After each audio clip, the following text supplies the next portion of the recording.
make a start then, shall we? Should we kick right off with talking about the worst, weirdest, most wonderful gimmicks of the Ruthless Aggression era? So we're going to mix it up a little bit in the sense of, rather than me sort of droning on for my 8 and then Carl doing his 8, we'll go one-on-one. We'll almost try and one-up each other with these things. So Carl, if you'd like to kick off with your first entry in the worst gimmicks of the Ruthless Aggression era. Absolutely. So, who can forget our favourite gimmick of all time? Eugene.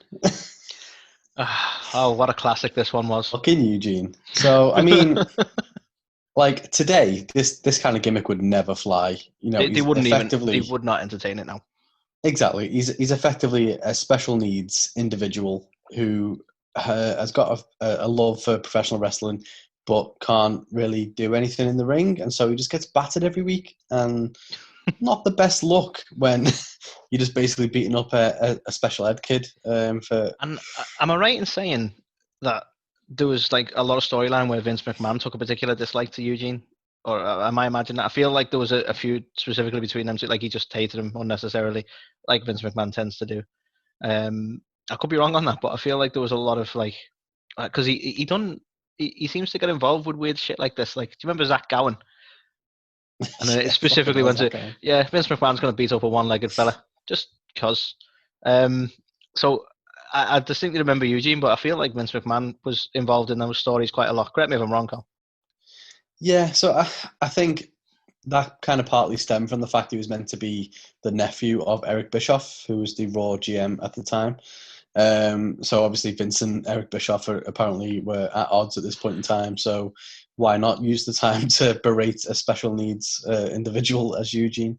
Vince wasn't particularly big on him, but I believe as well, off the back of all this, Bischoff kind of placed him under the care of William Regal, and then those two kind of exactly. So I think those two had a bit of a back and forth for a bit, but I think eventually Regal was kind of won over by him. But I don't know. It's just one of those gimmicks, isn't it? It's just, it would not fly in today's WWE. And I think, you know, Nick Dinsmore, the guy that played Eugene, he was by all accounts a fantastic wrestler in OVW, and it was just a classic case of, well, we're going to bring him up to the main roster, let's just give him a gimmick. And it was like, of all the gimmicks you could have given him, you gave him this one.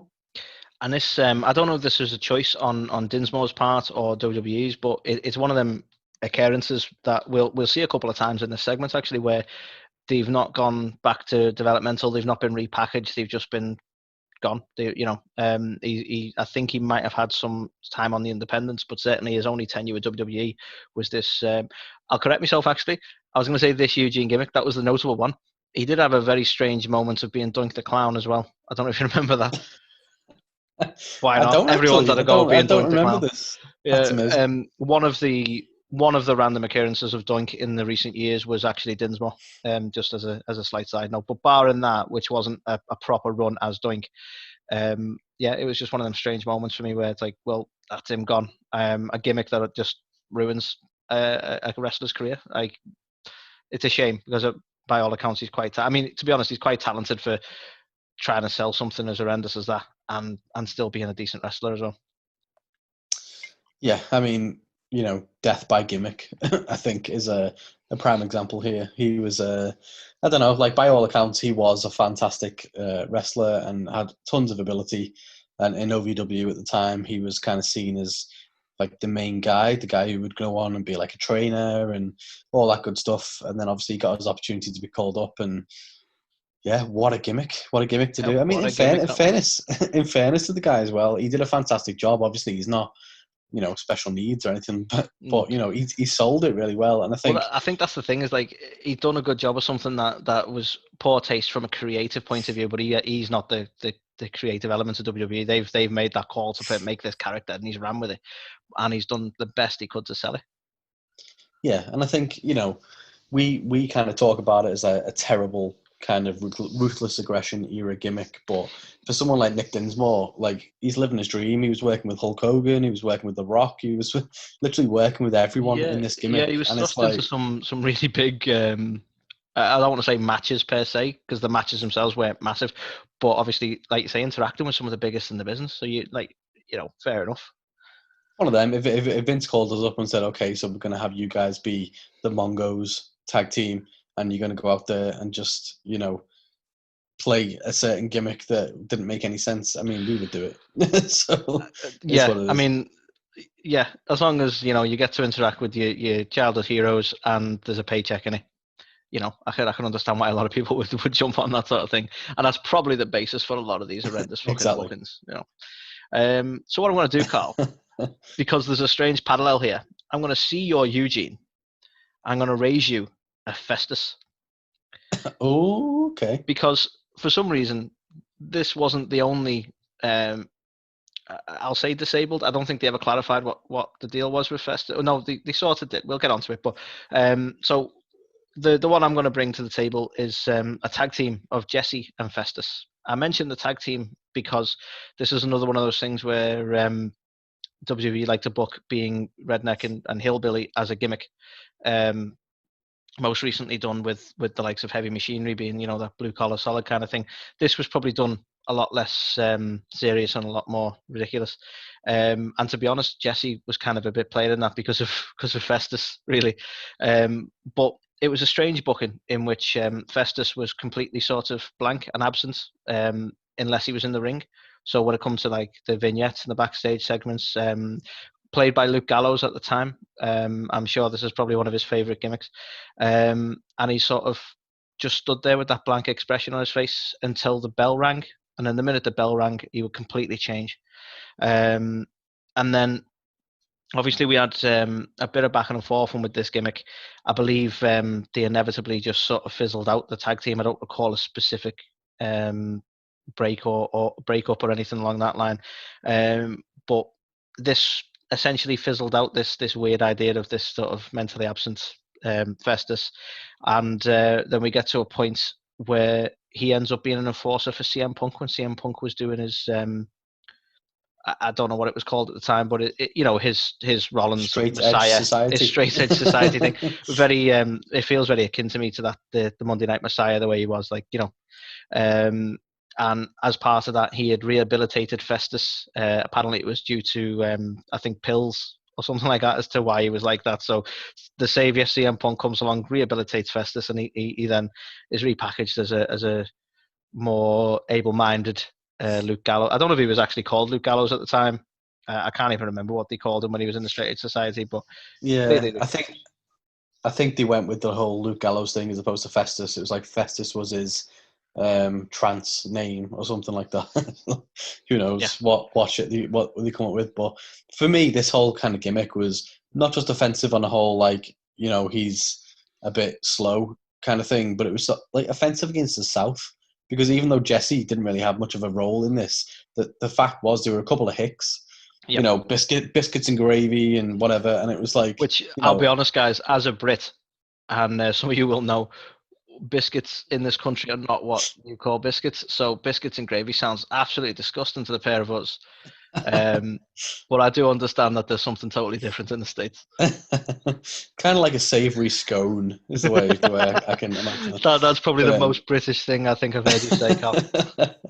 Yeah, I don't think it's like a digestive covered in gravy or anything like that. No. But yeah, so I don't know. For me, the whole offence was kind of twofold. It was, you've got a guy who's really slow and is a bit like, oh. But then you've also got the fact that it was aimed at the South, because I mean, realistically, that's all Jesse brought to it, was the fact he was from the South and he spoke with a Southern twang, and it was like, okay, let's just bash these guys. See, I think WWE, not much more subtly, but are subtly still going for that crap, because for me, Heavy Machinery, not so much Tucker, but Otis is very much just a look. He's stupid and fat, and that's all they're trying to do. And sadly, they go for that Southern drawl as well, so that they're almost trying to depict Southern American like that, which is a shame.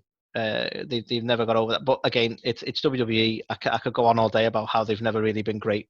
In fact, most of my entries are the fact that they've never been great with with these sort of things. But Yeah, so another prime example of just an horrendous gimmick in WWE. So I'll pass it back over to you, Carl, if you want to try and one up that one. Well, I will take your Festus and I will raise you Matt Morgan. Right, for me, friggin' hell. Matt Morgan was a 7-foot monster. There was a time when I think it was him and Nathan Jones, like these two kind of like big guys who were part of, like, I think it was like an angle team or something. And you looked at Matt Morgan and were like, holy shit, this guy is a beast, right? He went on to TNA, became the blueprint. Matt Morgan. He had something. He was a special kind of talent. But what did WWE do? They gave him a stuttering gimmick because that was going to get over, Because right? So. You need funny. Bring the funny, Matt. Like, holy shit, this was so bad, right? You've got an absolute like behemoth of a specimen in Matt Morgan, and you dye his hair really black and dye his goatee really black, and you turn him into this stutterer guy, and it was like that never worked for Bubba Ray, so it's not going to work for Matt Morgan. Like, what are you trying to get over with a stuttering gimmick? It's fascinating, really, that Vince has this preoccupation with big fellas, right? He's never really been high on the likes of Daniel Bryan and people who are of normal size, and yet he seems to shockingly not know how to book them a lot of the time. I'll give him credit. I don't know if Vince particularly booked the big fellas, but the likes of Big Show, Mark Henry, and Hulk Hogan to some level as well. He obviously he was ripped and the like, but these absolute giants. Just to get over just on the fact of what look at Andre the Giant. Did he need anything more than being an absolute fucking monster? Like, exactly. You don't really need a gimmick. But like, for me, something's wrong when TNA get someone over better than WWE. Yeah. Like, how can you fuck up Matt Morgan? It is baffling to me. Like, that guy could have gone on to be a future star, and they fucked him up with a silly gimmick. It's not quite the same, but they fucked up Nathan Jones in a similar way. I think that was largely down to the fact that Nathan Jones couldn't wrestle, as we previously established. But it's another similar thing where you go, well, he's got the look, so all you need to do is get some decent writing behind you. And all right, some people are just not great on the mic, but clearly, when they go to Matt Morgan, you're going to have a stutter. That's not about whether you're good on the mic or not. That's that they've just fucked it up. And I think for me, like, a lot of these entries in the Ruthless Aggression era, they baffled me because I am a massive fan of the gimmick. Like, 1992, you had a policeman, you had a convict as his arch enemy, made perfect sense. You had literally a fucking an Indian, you had a cowboy, you had a Mountie, you literally had every gimmick. They had all of the village people there. Exactly, any occupation you could be, it was a gimmick, right?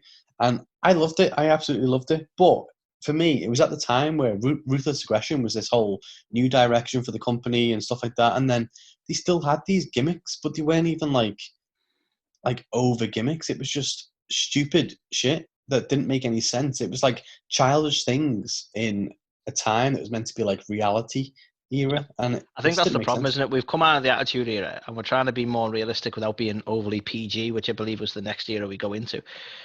Or did we actually go in? Did they have one that they coined the reality era? I'm not sure. I think they did eventually. But nevertheless, we're trying to become a more mature product, but then you're putting over stuff like this.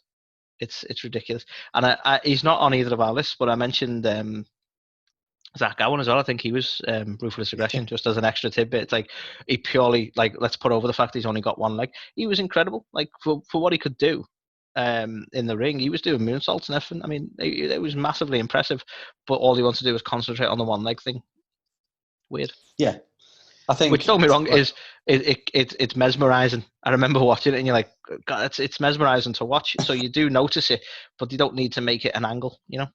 No, and I think you said before Vince got involved in that, and I think it was literally as Vince McMahon. If I was channeling my inner Vince, he'd be like, "I want to beat a kid over the head with his own leg." Like, you can imagine this conversation happening in creative. Do you know what? Not to digress because he wasn't on our list, but you know what really pisses me off with Zach Gowen? Go on. Right, the concentrating on the leg. How the fuck did he not win the Royal Rumble? The rules of the Royal Rumble are both feet have to touch the floor. Holy shit. How was that never booked? That is a fantastic claim. I mean, to some degree, I know we're digressing massively, I still believe Curtis Axel hasn't been eliminated. It's been released now and everything. So I'm pretty sure. See, it's things like that as well. Like that could have been a gimmick in itself. They could have rolled with that.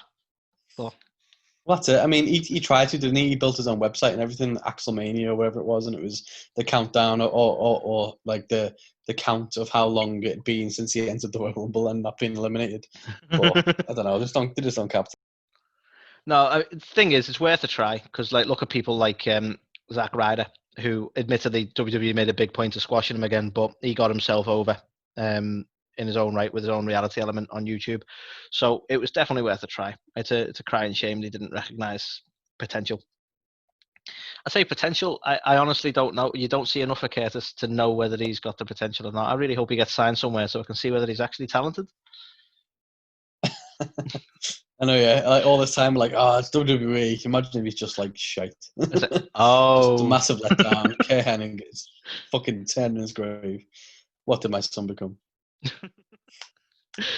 right. So I'm not going to talk too long on my next one, Carl. Mostly because we've mentioned them. We've mentioned them before. I think in the I can't remember what we called it, but it was, I think, worst gimmicks overall at all, or worst storylines. But the one I'm going to mention in this list because it was Ruthless Aggression era is Gene Snitsky. So I won't talk on it because we've talked on it massively, but the whole angle with that seemed to happen organically. I don't think this was ever a storyline until the whole incident where she got knocked over and all that. But this whole thing with it wasn't my fault and then punting the baby into the audience. Again, if you just want to listen to it, guys, we've done one on, sadly, I can't remember the title, but it's like the most ridiculous gimmicks of all time. And we've covered Gene on that, but the entire idea that they go over this miscarriage as a storyline and that would have longevity for Gene, and sadly he kind of fizzled out into obscurity after that, and I don't know if he wrestles to this day. I know he's still, like, you know, jacked. He still obviously hits the gym an awful lot, but I don't know if he's actually a wrestler. But they never repackaged, they never tried to do anything different with him. It was just that angle, that was his 15 minutes of fame, and there we are, done. Yeah, he was. It's, you know what? He's one of them gimmicks where it wasn't even much of a gimmick. It was just he's so memorable. I don't even know why. like he literally sticks out. I don't know whether it's because we saw him when he came to where was it when we went to see? It was Newcastle, maybe. Might have been Newcastle, Carl. Yeah. The main thing I remember from that is high five and Shelton Benjamin. Obviously, that was the damn best. right. That was the highlight of the night. I'm not sure whether it was that one as well or whether it was one in Sheffield, but I still remember how soft Victoria's skin was when I got to stroke her back. Now, that was a fun time. I think that might have been Sheffield because I've never been that close to Victoria, so I don't think I was with you on that one. You want to stroke her back? That's all I'm saying. But Snitsky, I remember seeing him in person and thinking, "Fucking hell, this guy is he's a bit of a monster." Like, so I don't know. It's one of them where he didn't really have a much of a gimmick. I think the whole thing where it wasn't my fault became his gimmick, but I don't know. It's mad that he'll go down so memorable over nothing, really. Do you know what? Again, slight digression, but his theme music was awesome as well. I love that theme music. Yeah, definitely that like proper, heavy metal. Well, it wasn't just heavy metal. It was that proper Zakk Wylde sort of style to it, that proper pinch to the guitar. It was awesome. Like, yeah, wasted such good theme music on such a fly-by-night character. Shame. Sorry, digression there. Another slight digression while we're mentioning going to Newcastle. I think it was Newcastle. The fact that Christian is a much bigger person than you realise until you see him in person. Yeah, Jesus. I still remember being like, shit, I didn't even think he was a big fella. He's huge. What's it? I think he's like 6'2" or something, isn't he? So, you know, it's when you're constantly getting dwarfed by people like the Big Show and Undertaker and stuff. I suppose you kind of like, I don't know, you kind of look at him almost average height. But I mean, obviously, he's a mountain over us. I couldn't. But seeing him walk to the ring, I was like, Jesus, this fella's actually a lot bigger than you realise. I've actually got an interesting tidbit to chat to you about. I don't know whether we should talk about it in the news, but about our friend Adam Cole and around his height. Okay. And the speculation around that. So maybe I will add it to the news section. We'll add it to the news section, definitely, because I'm intrigued now. Okay. So, you're gonna have to try and one up Gene Snitsky, Carl. I don't know how you're gonna do it. How does one up Gene Snitsky? I know, a little bit of hide and reich. Oh, Heidenreich. Fucking Heidenreich. Jesus Heidenreich. Christ. So I believe, right? So Heidenreich, I believe he was originally pitched to come in as some kind of proper militant Nazi, like really awful kind of Hitler character. I believe it was so bad to the point that Vince McMahon actually stood up in a creative meeting and left the room speechless. And if you're making Vince McMahon speechless with your character pitches, then you know it's a bad time. Oh, yeah. But unfortunately, the Definitely. character he actually turned up as didn't end up much better. So for me, my kind of first exposure to Heidenreich, he was just pitched as this weird little psychopath who just just turned up. I think there was a point as well where he started like reciting poetry. I think he referred to them as disaster pieces. He was a bit of a mess of a character. Is am I right in saying Heidenreich had a go at being one of the Road Warriors as well? Or am I just imagining that? That was some sort of weird fever dream, maybe? I don't know. But like, they really did not know what they wanted to do with this fella. 100% not, which is crazy because when they first brought him in, he was this kind of crazy, like, psychopath character, and he feuded with The Undertaker. So you think bringing someone in and feuding against, like, Taker, that's pretty good going. Yeah, that's putting your chips in, saying, right, we want to put you against the Phenom, the biggest in the business, or arguably one of the biggest in the business. Exactly. Certainly around that time, he was one of the biggest legends they had, still currently active, you know. I mean, it didn't work for Nathan Jones, but, you know, it could have worked for because all Nathan Jones could do was turn up towards the end of a match and do a spinny back kick. But what a spinny back kick it was. What a spinny back kick that was. Yeah, yeah. But it kind of got overshadowed by the fact that most of the match was Undertaker defending himself against two massive men in a handicap match. It made Undertaker look awesome. Exactly. I can't remember who the other partner was, but it was A-Train. A-Train was one of the people. It's like, A-Train, shit. That's embarrassing. Holy shit. That is bad. Yeah. But yeah, so I don't know. For me, like the whole Heidenreich thing, he seemed to like, they wanted to push him to be so over. Like they got him against Taker, and he was just a weird character. And then, you know, rightfully, as you said, that kind of fizzled out. And naturally, after you become like a psychopath character, you then obviously start teaming with fucking Road Warrior Animal and becoming like the new version of Legion of Doom. So strange. No idea. And not to have a preoccupation with people's theme musics, because it's like the second time I mentioned it now. But even his theme music was kind of odd because it was just his name over and over. Do you remember his theme music? Heidenreich. Put that on a loop. You have the theme. Like, what the hell was that? I mean, you say that, but it sticks in my head. Do you know what I mean? I mean, to be fair, Carl, I would remember a song that consisted of one word. It sticks in your head because there's nothing to it. There's no lyrics. I don't know. It took me a while to learn them lyrics, to be fair. I'm not going to lie. I was fair, you went down to a T there, you know. But yeah, I don't know. For me, he was this enigma of a guy that came out of nowhere, and you had kind of high hopes for him, but he did nothing, and then became a Road Warrior, and then just vanished. So, yeah, weird, very weird. Yeah. Right. Well, this isn't really a one-upmanship, I'll be honest. This is just an interesting one, right? So I'm going to cast your mind back to when WWE were trying to make ECW a thing. They were going to be their own brand amidst Raw and SmackDown. I think inevitably taken over time slot wise by NXT, as a side note. So ECW had its own show on in the week, and that's what they were trying to work with, and they were assigned to the Sci-Fi Network. And the reason this one I find interesting is because this gimmick was ridiculous, but not at the fault of WWE, which doesn't happen very often. It's usually their creative department. But essentially, Sci-Fi Network come along and said, yeah, we're going to have ECW because, you know, that makes sense on our channel. And then wanted to push this agenda of having it connect to the Sci-Fi Network in some way. And they were pushing for an alien of some sort as a wrestler. Now, naturally, Carl, when you've got executives on a network company pushing you to create a wrestler based on an alien, you're going to have to fight back and you're going to have to compromise. So what do you compromise with? You go with a zombie, apparently. So we had ECW starting with the ECW zombie. I don't know if he ever had any other name, but literally a man coming out pretending to be a zombie and then very, very, very quickly getting squashed by the Sandman because WWE never wanted to do the fucking thing in the first place. Yeah, I And it mean, did not live very long. to be fair, they could have gone with the alien. You know, you got Chris Statlander. It's I mean, possible.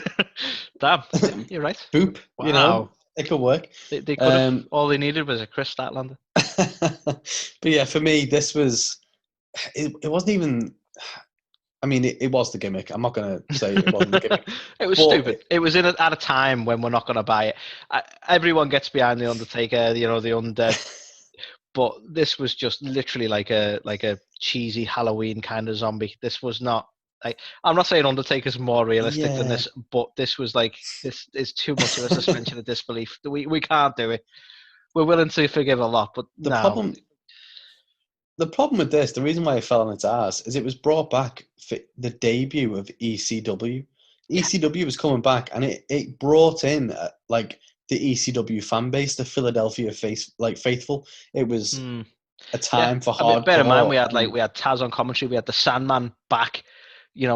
I think Blue World Order was there at one point. Like this was like proper ECW nostalgia. So yeah, a massive fuck up in that sense, really. Yeah, it was one of them. It was like, for people who were fans of hardcore, this was like, holy shit, imagine if WWE, with the resources they've got, really just go after ECW. But what it wasn't ECW. It was a WWE watered down version of, it was more like championship wrestling. Yeah. It wasn't extreme, it was So yeah, I don't know. I just think, like, you could tell, like, this was the very opening match of the very first WWE branded ECW, and you knew it was downhill from there, because what the fuck, you bring a zombie out? Bad times. Yeah. I mean, unfortunately, I've heard rumours that they're looking at bringing ECW back again, Carl, but they're just using the acronym for Extremely Charlotte Wrestling. So I don't think we're going to get much better, sadly. But if you want your fix of Charlotte, we're going to get it. You're going to get it in every match, every segment, the whole time. You want to see Charlotte as a zombie? They'll make it happen. I believe, I mean, they're looking at making a feature of the app where whatever match it is, you can decide who's Charlotte and you just superimpose her onto that match. And then you can have Charlotte in every match. Why not? I mean, that is what the fans are crying out for. It's what we all want. Modern technology has come through to give the fans what they want. God bless modern technology. So, have you got any more to say on the whirlwind that was? There's not much more to say. WWE didn't want it. They entertained the idea. Sandman fucking ruined them, and that was that. We did not go back to the ECW zombie. Very strange moments in ECW's history. I don't want to call it ECW's history. This was the WWE ECW, which is totally a separate thing. I don't think anyone is going to want to take ownership of that under the ECW brand. No, definitely not. Well, speaking of ECW, my next one is, some of the ECW faithful may have known him as Nova. However, to the WWE fan base, he was known as fitness enthusiast Simon Dean. Well, this sounds like a winner already, Carl. Please regale me. This was so fucking bad. Like Nova could work. He was a really good wrestler, right? But they literally had him take up like segments and segments of time on Raw. Like, he had his own show and everything, where he was like selling like the Simon Dean fitness package and stuff. And he would take up just fucking half an hour here, half an hour there. He had so much time, and it was for nothing. They didn't do anything with him. They literally were like, okay, we're going to have a fitness gimmick. Okay. No idea where it's going to go. Okay. Nowhere. He lost most of his matches. And then they brought in, I think it was Gemini. So it was like two twins that were like built like brick shit houses. And he was like, well, yeah, I'm selling the gym. So I've got these twins who are Gemini. And it was so bad. It was just so bad. I can't get over it. I don't know how much you remember of Simon Dean. I'll be honest, Carl, this is where you did have to educate me, because I watched the Ruthless Aggression era as well. I was there for it. I was watching Smackdown every week. I was there with Undertaker during his badass gimmick when he had the that really good song by Jim Johnson instead of using Kid Rock all the time. I was there for a large part of the Ruthless Aggression era, and I cannot remember Simon Dean. I really can't. Jesus. I mean, really, he was so memorable. I think it's more the fact I can't get the lycra out of my head. That would But scar a man for life. I'll be honest. but yeah, he would sell like protein shakes and like his Simon Dean fitness package, and he'd have all these vignettes. And he was like this little cowardice kind of heel who get all the faces to come out and just beat him up for no reason. And I don't know, it was literally just. I suppose he did better than most of the BWO like cast-offs, but Yeah. it was so bad. And I think the main problem with it was that they carried it on far too long.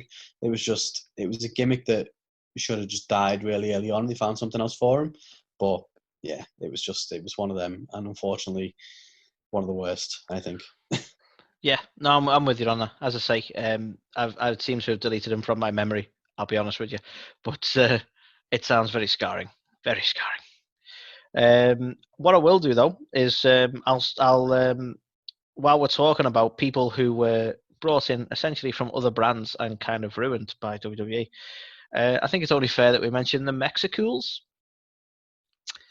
And this is not probably the biggest like what the fuck as far as the list goes, but for me this one is like it's a crying shame because sadly I don't remember the third fella in. I assume he come from somewhere, but I don't remember him as a really good wrestler. But the other two, we are Juventud Guerrera and Psychosis. Both are really well known, really good wrestlers. So straight away, it's almost a tragedy that they were ruined in this way in WWE. And I sadly don't remember them having a solo run that was any good. So this was it. This was them getting ruined in WWE. But essentially, the Mexicools, Carl. In case you don't remember, but I'm pretty sure you do because you're the historian of wrestling as far as I'm concerned. Was as you can imagine, you are Hispanic, and you're frustrated with the way Americans portray you and view you. You're all gardeners, you're all cleaners, you're all this sort of thing. So you're going to make a statement about that. You're going to make a point. What's the point you're going to make? You're going to do those things. You're gonna just buy into all those gimmicks. So like they would come out on like the John Deere. I don't want to say tractors. They're the lawnmowers and stuff like It's a that. fucking lawnmower, wasn't it? Yeah, yeah. Basically, just a ride along lawnmower. They come out as workmen. They come out as cleaners. They come out as on the ride on. I think they all had a ride on lawnmower each, which as a slight side note was changed from John Deere to Juan Deere, which I thought was fantastic. But that aside, this was just like WWE's excuse to sort of buy into and make fun of all these stereotypes under this guise that they're actually going, we're sick of these stereotypes. It's like, well, come out and be good wrestlers then. Are you forgetting the fact that we've seen like Eddie Guerrero and Chavo Guerrero and Rey Mysterio and many others who have come out and just been incredibly good wrestlers and not bought into these sort of bullshit gimmicks at all? It just seems ridiculous that they try this, to be honest. Yeah. Not I think not the most offensive or the most ridiculous, but just an incredible waste of good talent, Like, you have hit the nail on the head there with that description. Like, you had the Radicals who came from WCW and they were like, that made sense. And it was a stable which was over and you could get behind it. The Mexicools. So the other guy was super crazy. He might have been. How so exactly how forgettable, like, super crazy ECW, WCW folklore as a fantastic luchador. You had Juventud Guerrera, who for me, prior to coming to WWE, was one of the best luchadors in the business. And Psychosis, Yeah. he could definitely hold his own as well. I remember Psychosis from WCW, and bear in mind how young I was when I watched WCW, because this was before I got into WWE, and I got into WWE when I was 11 years old. So I remember Psychosis from those days. That's like, he was an incredibly good wrestler. Exactly, and it was this talent, and they brought them in. And whereas like they had the stable of the Radicals that was like this cool edgy thing where you had these amazing wrestlers with a cool angle, you had the Mexicools, and straight away from the name, you're like, oh fuck, just from the name itself, it's like you had Mexico.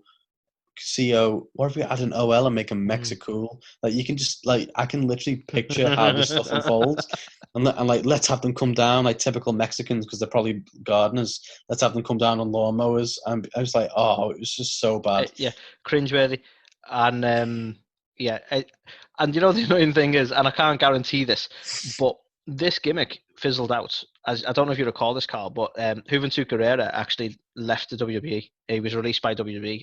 I don't know the details of whether it was him wanting his release or them wanting his release, but he was released from WWE in January 2006. And this is essentially what ruined this gimmick. They tried to keep it going as a tag team, but the reason I mention it is because it's actually annoying that the fact that they would have kept this shit going as well. It's not like they realized this wasn't working. They would have kept it going, except for the fact that there was contract disputes behind it. It just goes to show the kind of short-sightedness of them to not realize what they were doing to some fantastic workers. But Yeah. I think, and I don't want to like point fingers here in case I'm wrong, but I think Juventud was let go because of like wellness things. If I remember correctly. Okay. So I think it's one of them. You don't let a talent like Juventud Guerrero just go. You know what I mean? It's a fair point, unless it's not workable, and that's probably one of the biggest reasons you can't work with it. So it's a massive shame, really. But I think he could have. There's no reason why him and like Rey Mysterio couldn't be in like main eventing things, or they could have been going after like top tier titles together because they were both so good. Like for me, Juventud was better than Rey. But to be honest, I don't want to be unfair. Rey was fascinating when he first came out. I was behind Rey. He's incredible to watch, and he always will be. I do think he's kind of overrated. Who's that jumping out the sky? Overrated. Mysterio. Here we go.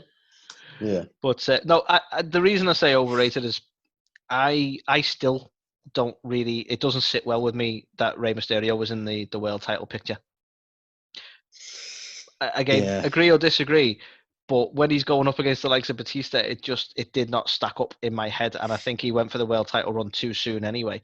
But even so, it just never sat well with me, and I think that momentum made him feel overrated to me. And a lot of people will disagree. He's an incredible wrestler. I have no disrespect to Rey, but it just never sat well with me. Yeah, for me, it was the whole kind of lack of, well, why have you got a cruiserweight division that's meant to be for people of a certain weight class and below? If you can just go and compete for the world title, then okay. but you see, this is the thing for me as well, that like it's harder. It must be, from a logistical point of view, harder to work with the likes of Batista, who's known for just being a big monster and doing power bombs, for Rey to actually wrestle against that person. Like it was more fascinating for us to watch a cruiserweight match where Rey is like flying around with someone else. So I don't think it helped anyway, being in that weight class. And like you say, like WWE notoriously, they jump around whether they want a weight class or not. And the fact that the 205 thing's still a thing and the cruiserweight title's still a thing, but on NXT now, because we lost interest a little bit. I don't know. But yeah, I get slight digression. Rey Mysterio's overrated. We'll move on to the next one. I love it. So sticking with the sort of ECW crossover theme. So the next one on my list is Vito. So you may remember, again, another stable born from cast-offs from ECW. You had the full-blooded Italians, which was Nunzio, Vito, and I can't remember the other guy, but I think there was three of them. What was his name? That's going to bug me, that, Carl. We'll come back to that. I'm sure it'll come up. It'll materialize. The wrestling historian has let us down, but I think there was a third guy. But yeah, so for me, this was another classic example where they brought the FBI over. They had Nunzio as the main guy. Nunzio was fantastic. He was fantastic in cruiserweight, and etc. etc. And I'm not sure what happened, but this kind of whole FBI thing disbanded somewhat, and you just had probably in the same fashion that WWE do everything, where they go, right, let's do a gimmick where they're sort of essentially anti-American. So we had we're all Canadian, let's make a faction. We're all Italian, let's make a faction. We're all Mexican. The WWE do this so many times in so many different ways, and it always kind of fizzles out. So I don't even think FBI probably went out with a bang. I certainly don't remember it. It's probably more just likely that people lost interest because it was never that interesting. Yeah, basically. So whatever happened with FBI, but it didn't carry on. So I think Nunzio just got his own singles pushed. He might have even left at this point. And so you were left with just, you've got a guy called Big Vito, who is just a big Italian New York fella that hasn't got any personality or anything. So what do you do? What do you do with a guy like that? You'd put him with a manager to speak for him or something because he's a big guy. You would do something like that. No. You would give him a cross-dressing gimmick. Well, naturally. I mean, that was my go-to in my head. Exactly, right? Which is why these guys make the big money, because that's exactly what you do. That's where you go. And so Vito would come down in a dress. Naturally. Big bald Vito in a dress. There's a visual. And he would come down and he would get into these little fights on Smackdown and Velocity and wherever he resided. And one of his signature moves was to get the other fella's head and stick it under his skirt and rub his crotch on them. Okay. Sure. Not much else to say about the whole gimmick, to be fair. Just how many times have WWE done something like this?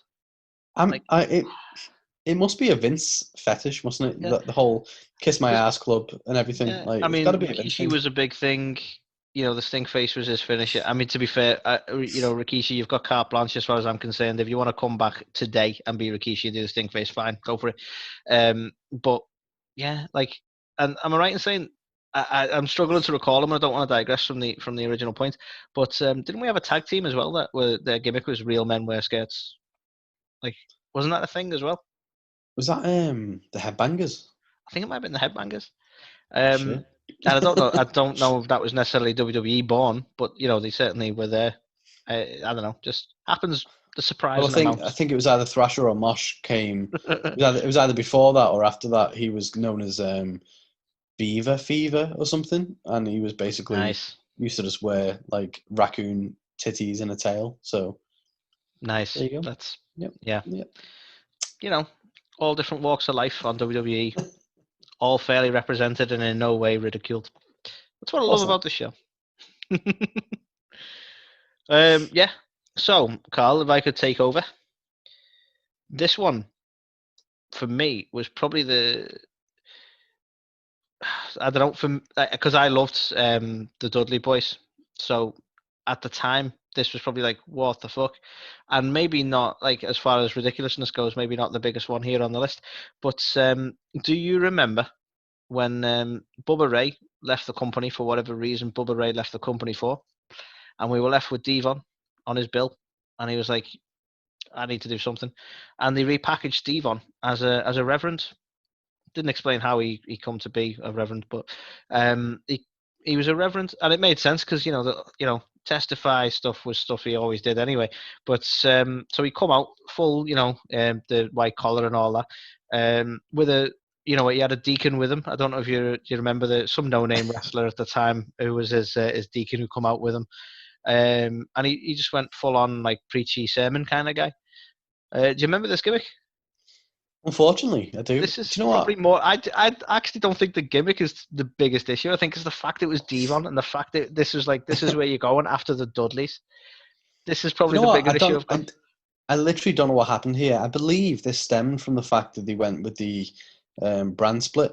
I think this was the first year that they went, okay, we're going to have a draft, and for like a shock factor, they split up Bubba Ray and Devon, but they had nothing planned for either of them. So I think I could be Devon mistaken there because I thought Bubba Ray left not long after this. Well, I think he did. So I think after that whole kind of split, they had nothing for Bubba. So he was like, well, what do you want me to do? And then I think eventually they came to terms on his release. But Devon had kind of gone, well, okay, how can I make it something on my own in SmackDown? Yep. Came up with the Reverend gimmick. And to be fair, on paper, he was getting a fair bit of TV time every week as Reverend Devon. With who was that guy he had with him? You remember the big fella with the chain? Like Bow T-Star. Bow. Deacon, I think it was Deacon Bow Tista. That's him, yeah. Bill Tista, that was it, yeah. Bill Tista, yeah. No, but yeah, for those who aren't aware, and I can't imagine anyone who's not aware, but those who aren't aware, this was Batista's start in WWE, and he come out as Devon's deacon, who basically forcibly collect money from people. He had a little collection box around his neck, and just, you're not going to argue with the man, so you put money in the box. I mean, to be fair, at the time, that stuff did kind of tickle me a bit, because obviously the whole, again, this probably isn't the worst gimmick. It's just the fact that it was Devon. Yeah, it's one of them. I don't want to offend everyone, but like people who go to church and stuff know that the collection plate's coming around, and you've got to, put your money on there and stuff like that. And to Yeah, have someone the nothing like size a of bit of Batista, social pressure. exactly, have someone the size of Batista saying, "Do you want to, give your contribution?" Looking at you, just all Yeah. like fucking, you're gonna murder you otherwise. I don't know. It kind of tickled me that time. Oh yeah, yeah. And to be fair, it got him a start. He sort of quickly moved away from all that and became the animal part of the evolution part of evolution. And the rest is history, and probably something he doesn't recall or refer to all too much. And again, this is another one where they never really sort of Devon just kind of expired, as it were. They never really went out with a bang with this one. It was just kind of it got old, and that was all she wrote. But yeah, I think as far as gimmicks go, certainly not the worst on the list. It's more just the fact that like it's a real shame to go from one of the best tag teams in the WWE in wrestling to Mm. this. Yeah, definitely. I think it was just a casualty of the whole let's shake things up and do a brand split at the time. I think a lot of the stuff they got right, but splitting those two up just wasn't right. And fair play, Devon made the best of a bad situation, but it ruined them as a tag team, which ultimately was where the money was. So, And sadly, we've never seen them have a run as a tag team like that again. Don't get me wrong, they've been back together, but certainly not the way they were. yeah, I don't think we've ever seen a significant Dudley Boys run since then. no, which is a shame. It's a massive shame. Very much, yeah. So, next on the list for me are the Birchells. Okay. So, Okay. so we're British, We are and you know, unmistakably so. Some might say. unmistakably so. And Paul Burchill and Katie Lee Burchill were fantastic wrestlers. Paul Burchill was a guy who had everything you could possibly want in a wrestler. He was built, he was agile, he had everything. And he'd got to WWE, as did Katie Lee, and his first, I think it was his first foray into it properly was, I think he'd had some time with William Regal on there, but then they turned him into a pirate, and he was Pirate Paul Burchill. Naturally, because So, yeah, why not? why not? We've not had a pirate Why the hell before. not? I don't think. Have we had a Exactly. pirate before? Carl, I'm gonna have to consult the wrestling historian here. Have we had a pirate before? We had not had a pirate before then. However, we've had a pirate since in Kairi Sane. That's a fair point. But at the time, Birchall was an entirely new gimmick. Exactly, and it was Unheard of. basically a spoof on Captain Jack Sparrow, and Oh it yeah, was because those okay. films were popular. Exactly, and it was okay, but I mean, okay, fucking hell, it just didn't do him any favors at all. But when you thought that gimmick was bad, they then pair up Katie Lee and Paul as the Birchells, who are brother and sister, Oh god. with an incest theme. I mean, it worked for Game of Thrones, Carl. I would argue WWE were ahead of their time. I mean, yeah, like, Yeah, what the holy fuck was shit. this? Like, I don't want people actually This thinking I'm was, on board with this. What the fuck was this? and it's like, people are like, well, it didn't last very long. Like, no shit, Yeah, I have a because fucking wonder. what is this gimmick? You've got two fantastic wrestlers. Katie Lee was a fantastic women's wrestler for the time, and Paul Burchill was like, one of the best exports from the UK into there. And I started thinking you were gonna struggle. And Paul Birchall was, he was there. well, he was definitely there playing a weird little sister lover. But yeah, I literally don't know how you can fuck two people up so much. I'll be honest, And Carl. We mentioned before, if Vince McMahon goes, "Here's your paycheck. I want you to do this gimmick," you'd be like, "Yeah, fucking do it." I think, and I don't know because I've not been offered a big old check from Vince McMahon, but I think I'd probably draw the line at this gimmick. I'll be honest. well, I mean, there's only one way for us to find out, really. Vince, if you're Vince. there, you're listening, as we know you are. Even Paul Levesque, sorry, Triple H, breaking the fourth wall. If you're listening, Oh, offer us the check and test us. Will me and Anthony be a gay couple on WWE TV? Probably, if the money's right. basically, the game is keep adding zeros, and Billy and Chuck move over. This can work. if there's enough zeros, anything can work. However, this That's gimmick, what Vince McMahon has lived by, I suppose.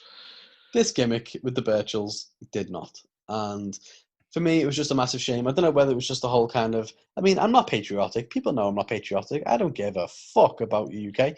But that being said, these guys were some of the best exports out of the UK.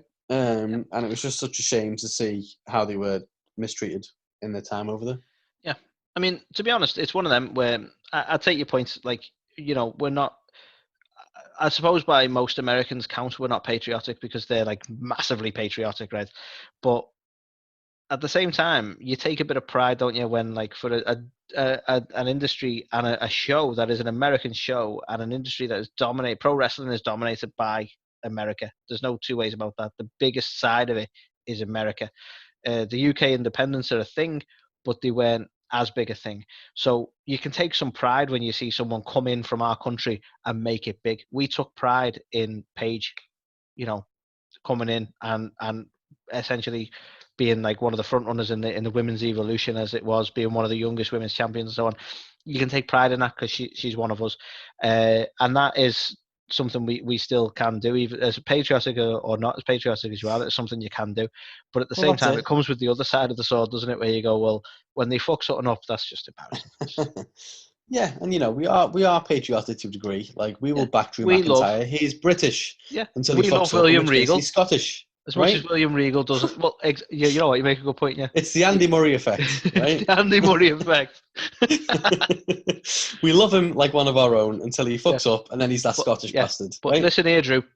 You will be Scottish again after Backlash if you do not win. That's how this works. If Bobby Lashley wins this title, my God, you Scottish prick. Sadly, we need to talk about that on the news, unfortunately. But we'll get to that. We'll get to that. But yeah, so it's a crying shame with the Birchells in that sense, because you still go, you still take a bit of pride in the fact that they're coming in. It gives little Carl and little Anthony hope that we could have been wrestlers had we have actually put the effort in. I'm going to admit you lost me there when you were like, gives little Carl and little Anthony. I was like, huh? What? What? We hope? What? I was suggesting a gimmick to Vince again. Okay, that's fine. Young Carl and young Anthony. It gives us hope that we could have done it had we've gone to the gym, gained some sort of muscle mass, entered into the world of wrestling. Don't want to discredit you there, Carl, more so than we did, because you did enter into the world of wrestling. I just didn't. But yeah, I mean that's it. We could be wrestlers tomorrow if we, were dedicated and bothered to train, and all that other like we could be wrestlers. Easily. To be honest, one of the things, like when you asked if we were like, sorry, it's a digression, but I've been drinking, so here we go. If you asked us when we were like 11, 12, that's what we wanted to do, and that's what we were going to do because we were so determined, because life. And we're slowly getting to that point now where I'm like, I'm 30, 32. I'm 32, Carl, probably. And you go, yeah, I'm probably getting towards wrestling retirement now, which is a shame. Do you know what? You're not, because I've not got many years. Diamond Dallas Page didn't start this thing till he was in his late 30s, and he had a career. So there's still time yet, Anthony. We could, if we wanted to. I could dust off my old, wrestling training, go back to GPW. We could make this happen. Okay, so here's what's going to happen, right? I'm going to start a Patreon. I'm kidding. I'm way past that. But you can sponsor us at GoFundUs.com. Fund the dream. Oh, that's a shirt right there. But okay, yeah, Velveteen, listen, fund the dream. Nice. But yeah, and what were we talking about? Wrestling. Yeah. I'll move on to mine if I could, Carl. So this one is massive. To me, this is really sad. This isn't like oh, how ridiculous is this? Let's take a laugh at it. This is really sad, right? We have an Italian-American chap in Mark Copani. I hope I'm pronouncing that right. Comes along. He's doing well in OVW or FCW or whatever the fuck they were at the time. And he's a good wrestler. He's an Italian-American, so naturally, he gets a main roster shot as, I want to say Arab American instead, because, why the fuck not? right? So they book him as Muhammad Hassan. That's how people will remember him, Muhammad Hassan.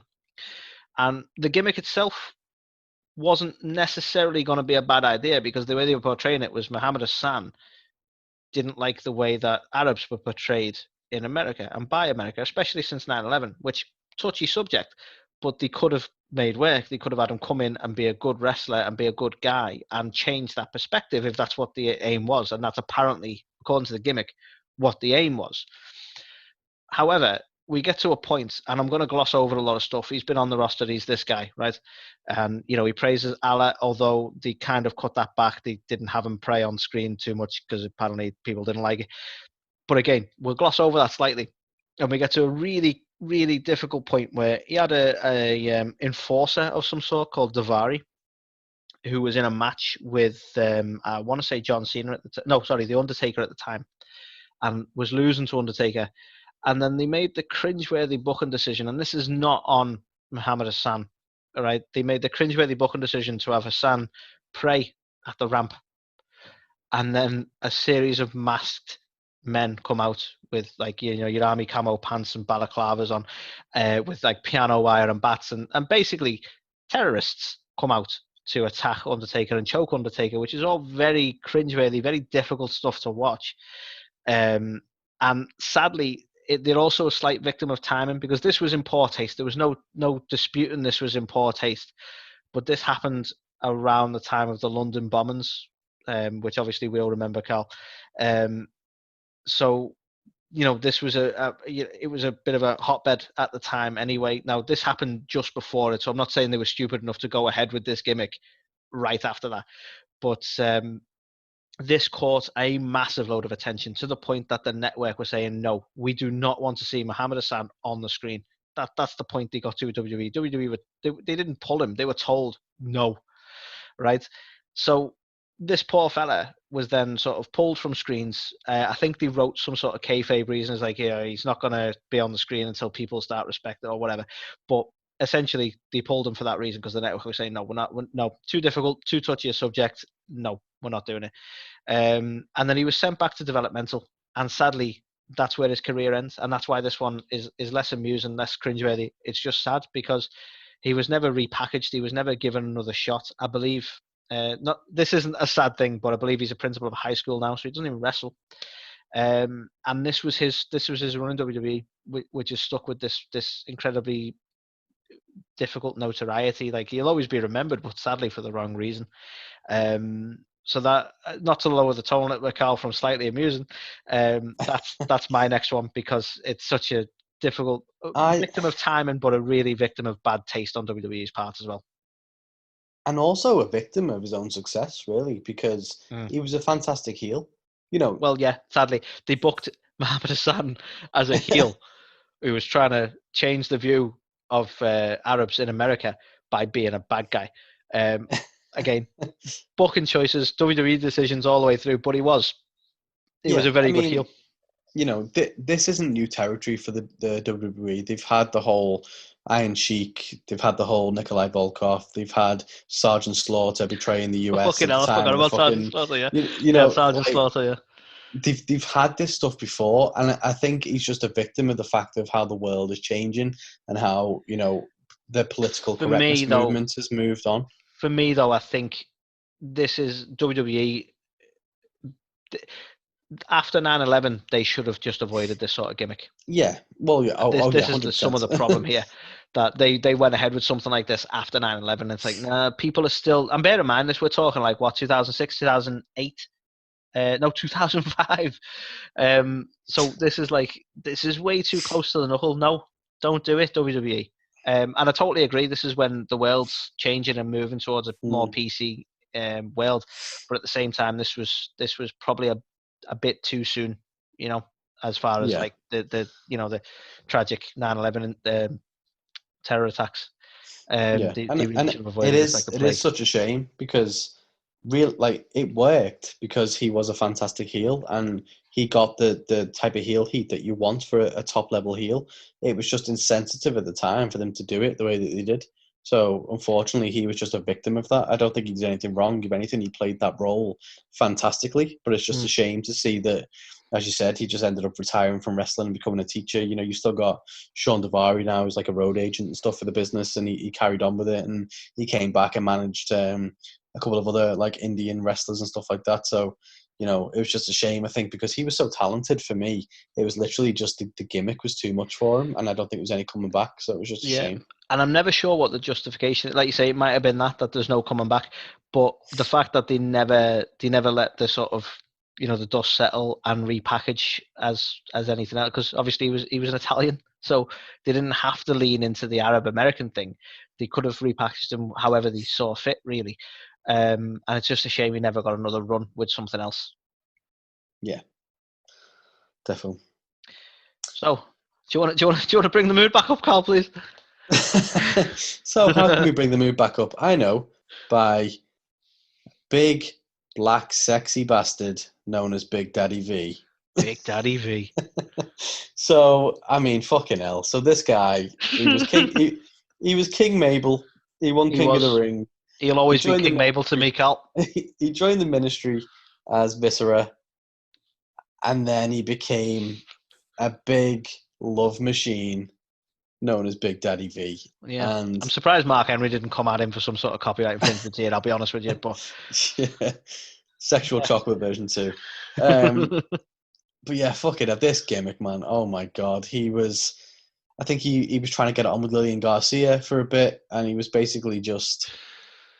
I don't like the whole gimmick was he was a big man that no one could possibly want to be with, but he was a love machine, and he was going to have you anyway, whether you liked it or not. I like it. Yeah, that's a good gimmick. That's not going to cause any issue or controversy. Exactly right. I can't see any issues with that. But holy shit, it was surreal to see him play this gimmick. He was like flicking his tongue every 2 minutes. He was literally doing the V sign while flicking his tongue. Yeah. He was. It was. I mean, he's Big Daddy V. Surely that's just him. Yeah. So I don't know. It was one of them. They tried him as a heel for a bit, then they turned him face for a bit, and it was like a good thing that he was getting it on with Lillian. And then, yeah, I don't really know. It was just one of those really ill decisions that they made of like, well, why? Why would you want this gimmick? Do you know what the worrying thing with this one is? I'm gonna stick money on it now. This won't be the end of this gimmick. This is one of them gimmicks where they'll go back to it at some point. When they fully drop PG, they're gonna go back to this shit. We're gonna have, you know, Big Daddy Braun at some point. We're gonna get God. some sort of. Sorry, don't want to put that image in your head, but it's one of them gimmicks where they seem to constantly. They'll always go back to it at some point. Right now we're very PG and very PC. But they're slowly going away from that. As stupid as it sounds, because we picked up on it a few times where they're starting to drop the F-bomb and so on like that. We're slowly trying to pull away because they know it's not working for them. And I think the minute they get a bit more adult, doesn't sound the right word, especially for what we're talking about, a bit more sexy, we're going to get this kind of shit again. Yeah, fingers crossed we don't. Fingers crossed. Fucking Big Daddy Keith Lee, maybe. Big Daddy Lee. Big Daddy Lee, yeah, Love fucking hell. Like, it's one of them. It's just, you know, Viscera's always been, for the size he was and so I think he was like 6'7", 6'8", and he was like 400 odd pounds. He was a big guy. He was a big guy. And, you know, he's always been somewhat agile for his size and stuff like that. And he's been a very unique, I would say, talent. You're right, in a hell of a reference for me. Somewhat agile. Tick. Yeah. But yeah, I mean that for me that gimmick was just one too far. It was something that no one ever wanted to see. It was like a Hugh Hefner version of Viscera, and it was it scarred me for life, and I never want to see that again. It's not something anyone should ever have to see. I'll be honest. No. So that being said, Carl, I'm going to pull you away from that visual imagery there. I'm going to put Hulk Hogan in your mind, Carl. Now you might recall when Hulk Hogan returned to WWE after basically all the other options were bought. No ECW to go to, no WCW to go to. You fucked. So we went back to WWE. He come along with the NWO. We had Scott Hall and Kevin Nash come back as well. We had a nice little, we had a cringe-worthy little run where Booker T somehow ended up being in the NWO as well. That's another story for another day. It was a mess. However, we had an incredible match with The Rock, and this turned everybody turned the whole thing around. Everyone was like, they showed each other a sign of respect. It was a hell of a match. The crowd got behind the Hulk again, and we saw the resurgence of Hulkamania. Soon, he got rid of the beard, the black stubbly beard, which is the indicator that he's a bad guy. That's a nice, straightforward way of doing it. And he started dressing in colours again instead of black and white. We started having the yellow and red Hulk. And then we got the Voodoo Child, which again, epic theme music. It seems to be a thing on its own here when I'm talking about theme music a lot. So we got the cool Hulk back, and he gets his third run in WWE. I don't know numbers, and naturally, everyone loves Hulk Hogan. So naturally, there's going to be someone who doesn't. That man was Vince McMahon. Now we'll couple this with a heel turn for The Rock as well, but through various shenanigans and The Rock turning heel, we end up with the result where McMahon essentially he's out to get the Hulk, and he does in a way, and he lands in a situation where he is forcing Hulk Hogan to sit out his contract. Yes, he's still contracted with WWE, he's still getting paid, but he cannot wrestle. Right? That's the situation he's been forced into. So Hulk's there, sat on the couch watching TV now. But great news, Vince McMahon's really excited. We have signed a new wrestler, Carl. We've signed Mr. America. Do you remember Mr. America, Carl? I do. He was his patriotic hero. Yeah, right there. Get you right there. Right in the field.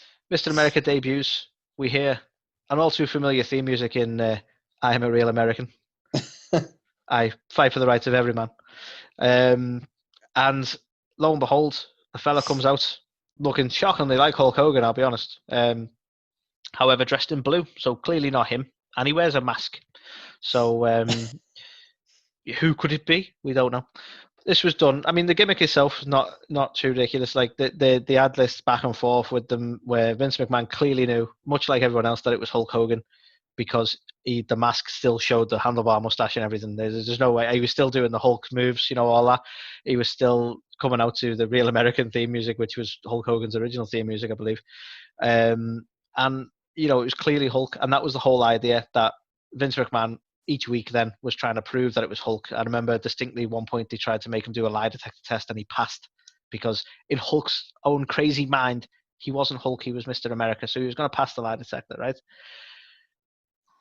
So this, that is enough for me to go, this is a ridiculous gimmick for the Ruthless Aggression era. However, in the background, there was legit disputes between WWE or McMahon and Hulk, and they agreed on terminating Hulk Hogan's contract. So a large part of the ridiculousness for me, and I distinctly remember this happening, we start SmackDown one week, and it shows a video that never even aired live, a video of Mr. America coming out to the ring, lifting up his mask, revealing that he's Hulk Hogan, and then going to everyone in attendance, shh, don't tell him. And that video was what they showed. And then Vince McMahon explains that due to the fact that it was in fact Hulk Hogan, he's dropped him, he's terminated him, because he's now found the proof he needed that it was Hulk Hogan. And this, sadly, this end to the gimmick was rushed due to the fact that Hulk was no longer with WWE. That's the bottom line of it. They agreed on termination of contract in whatever way, with whatever animosity they had between them. So Hulk Hogan left in 2003. They very quickly closed this gimmick off by just having him reveal his own face. There and then, that's it, done. And the end to a really bizarre, not necessarily the worst, almost entertaining at times kind of gimmick. Do you remember this one, Carl? I do, unfortunately. Unfortunately. Yeah, I don't know. It was one of those, I think. It was a little bit of like a haha for the time, but it was pointless, wasn't it? It was absolutely like, what kind of vetting process does a new talent go through to the point where we've signed a new talent called Mr. America? He's got fucking 3 different hip surgeries, a handlebar mustache, and he's about 80 years old. But he sounds like a family man because he keeps talking about his brother. Exactly, right? So yeah, I don't know. It was like a comedy thing, I think, at the time. But as you've said, the fact that all the kind of contract disputes and stuff that went on around it, and the way they ended it so soon, it was just kind of like, well, okay. Weirdly, from a money point of view, it doesn't make any sense for me, because you think that it'd be more marketable and more bankable to have Hulkamania keep going, have the Hulk as himself, have the Hulkamania merch. No one's walking around in a Mr. America t-shirt. You know what I mean? So True. they seem to limit themselves shockingly by having this ridiculous gimmick. So I don't. Exactly. It must have been a moneymaker for WWE. Certainly not compared to what they could have made in the Hulk, just carrying on with the Hulkamania gimmick. Oh no! I mean, Strange. you're trying to sell Mr. America gimmick against Mr. America merchandise against Captain America. Yeah. I'd rather be a captain than a Mister. You know what I'm saying? Yeah. So Yeah. It's a fair point. So So utterly strange. But my next one will top it, Carl. But I'll let you do yours first. I think my next one will top everything. I'll be honest with you. But I think it will. But do you know what? My next one is actually a bit of a cop out because I've taken two halves and put them into one because neither of them were worth their own one alone. Okay, However, I can work with that. I can live with that. it was the sidekick gimmicks of both B Squared with John Cena and Jesus with Carlito. Okay, now I love B Squared. What are you on about? Like, come on! Do you Like, not remember some of his memorable promos? You've got Bull Buchanan who can't speak a word of like anything entertaining to save his life. Formerly of Right to Censor, formerly the silent partner of the Big Boss Man, and now he's playing a comedy rap gimmick as B Squared. Straight away, what? Right? So that I happened. loved it. And then, at the time, John Cena's going through a feud with Carlito. And so B Squared's in the fold. So obviously Carlito needs someone there as well. So obviously he's going to get a Spanish guy called Jesus, because obviously, Yeah. why wouldn't you call him Jesus? And then he goes on to stab John Cena at one point. Like, cool. I think he's in a club or something, like, because John Cena goes clubbing apparently, and he gets stabbed. B Squared isn't happy about it, and like, even just saying this now, I'm like, what the fuck was this whole thing? Like, B Squared, Jesus, what, like, who were these guys? Why were they here? Why were they taking up our TV time? It was literally just out of nothing. Why can't John Cena and Carlito, two very respectable performers in the time, just have a feud? Why did they need their own sidekicks? I must admit, I'm with you on this, and you might disagree, but I'm of a school where, if you're going to have a sidekick or an enforcer, they need to be someone who's legitimately like huge and intimidating. Mm-hmm. Like John Cena was a bigger fella than B Squared, right? Maybe not in height, but in build, right? Yeah. So it's not like your MJF and Wardlow kind of scenario where you go, well, I can see why he's got Wardlow around. He's a tank, right? It just didn't make any sense from that point of view for me. I loved his he used to always pip in at the end of John Cena's raps with "Booyah." That amused me for a week or two. But for me, from a sidekick point of view, Jesus a little less because he was a bigger fella, but Bull Buchanan never really looked like the intimidating enforcer type, so it made no sense. Why would John Cena need that backup? Like, especially John Cena, a man who single-handedly pulled apart the Nexus in one night, needs an enforcer. Nah, exactly. It was didn't make any sense, I think, and like to the point you've already said there, like Bull Buchanan, he was nothing. Like, he wasn't intimidating or anything like that. He was just there. Cena was bigger than him, so he couldn't speak. Like, he literally had "Booyah" as one catchphrase. Yeah. What? Why was he there? And Jesus just came out of nowhere, just like Carlito's old friend that he paid to stab John Cena, and he was there for a bit in some brightly coloured pants. Yeah, I mean, if you're going to pay someone to stab someone, then you look after them and get them on TV as well, don't you? Well, exactly. That's what you do. And obviously, we've already established the vetting process from Vince. He clearly doesn't give a fuck, right? So why not? I mean, it actually makes more sense than we're giving it credit for. Oh yeah, definitely. And yeah, it's a shame really because Carlito's run was actually I thought he was going to be massive in the business by now. A real shame that. Yeah, he was quality Carlito. He was. I mean, he spits in the face of people who don't want to be cool. Even his theme music, I loved it. I think it was my ringtone for one point. I actually think you're quite right. Yeah, I remember that distinctly. Right, so Carl, I'm going to close the show on this. I'm going to close the segment on this, Carl. So, Chavo Guerrero, right? He's traded to Raw as part of WWE's recently introduced, well, certainly established at this point, WWE drafts from the brand split, right? Drafted over to Raw, so he's no longer part of the Eddie Guerrero, connection. I honestly can't remember the name of the tag team. That's annoying. Were they just called the Guerreros? Did they have a name? Los Guerreros, I think. Los Guerreros. Fucking hell. How can I not remember that? It was Guerreros with Los in front of it. Anyway, so he was moved over to Raw, and then obviously he's on his own now. So he needs to find himself, Carl. He needs to find himself. So what he decides to do is he's going to denounce his Hispanic heritage, and he's going to go instead in favor of the Anglo-American way. What does this mean, Carl? Well, it means he's going to dye his hair blonde. He's going to go, full whiteface. He's going to act like the waspiest white guy you can imagine. He's going to come out every week in a golf cart with golf clubs and everything. And he's going to act like a weird white racist, even though he's not white. Some of that was the sudden racism that he developed as well. I think it was largely due to the fact that at that point he was feuding with the Mexicools, so he was, again, something done in quite poor taste, because they had him feud with the Mexicools, they had him feud with Shelton Benjamin, and it was all under this guise of he's ultra Anglo-American white guy now, and therefore he's going to be unfairly racist to other people. And yet this was one of them. I don't actually recall the gimmick finishing. This ended with a little bit of weirdness, really, because they were full into this gimmick. I don't think they were any plans to stop it because it was in poor taste or it wasn't being received well. But sadly, this was not long after this gimmick was in its. I think he had a bit of a feud with Shelton Benjamin. He cost him. They had a match at Unforgiven, I believe, because he cost him a match previously and so on. So we had this feud done, and they'd sort of drawn a line under that. And then, sadly, not long after, we had the untimely death of Eddie Guerrero.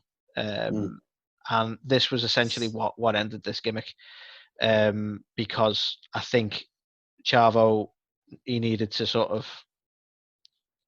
drop that kind of silliness and go back to, I think the next time we saw Chavo wrestle after everything that happened, obviously, paying tribute to his uncle, he didn't want to do it in that sort of gimmick, so he was Chavo again.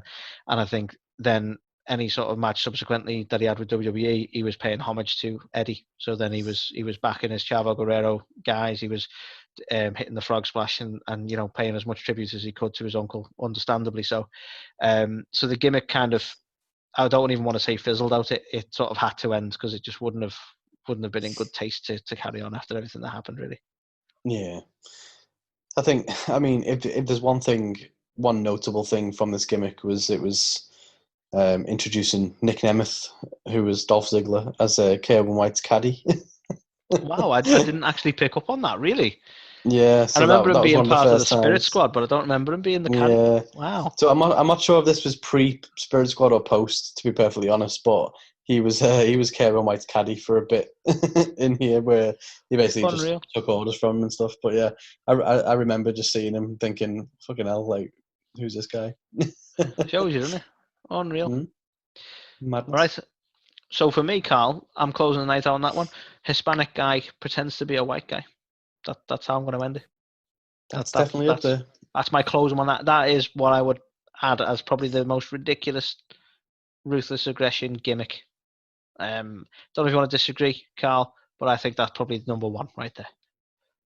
I mean, it's definitely up there, isn't it? I don't know whether it's quite incestuous brother and sister or guy in a dress, Okay. I take your point. You've had some real strong. You've got some real strong contenders there, Carl. And you know what? Fuck it. Anyone listening, we do allow comments. We're on social media everywhere. What was your most ridiculous gimmick of the Ruthless Aggression era? Join in. Yeah. Did we miss any? Was there any more ridiculous than what we came? You don't even have to pick the best of our list. Yeah. If there's one you think tops them all, go for it. Let us know. We enjoy these sort of participation.